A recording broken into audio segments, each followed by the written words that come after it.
conselleiro, delegado, directora territorial, deputada, concelleiros, veciños. É un placer para min estar hoxe aquí neste Concello da Rúa para dar a coñecer o inicio da licitación desta obra tan esperada para o Concello e para a súa contorna, que claramente suporá un antes e un despois na asistencia sanitaria dos seus veciños, unha obra de preto de 3 millóns de euros que, como ben comentaban antes, é froito da colaboración sempre necesaria entre as distintas administracións públicas. Por suposto, coa Consellería de Sanidade, con esta Consellería de Vivenda, hoxe de Vivenda e Planificación de Infraestructuras, e tamén do Concello da Rúa e da Diputación de Ourense. Como ben explicaba a proxectista, se trata dunha obra singular, dunha obra fermosísima, teño que dicilo,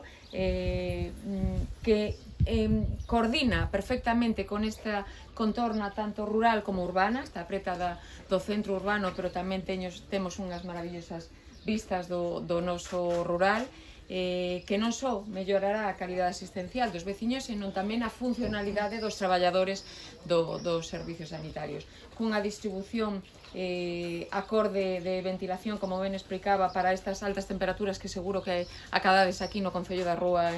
nesta estación do Brao.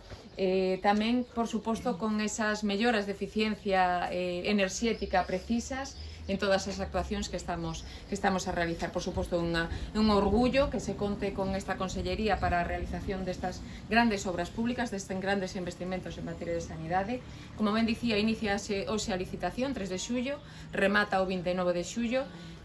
polo que contamos co que poda empezarse a ser realidade a construción alo polo mes de novembro, decembro, un prazo de execución de 18 meses, polo que esperamos que a finais de 2026, se todo vai segundo o previsto, os veciños da Rúa teñan xa o seu novo centro de saúde tan demandado.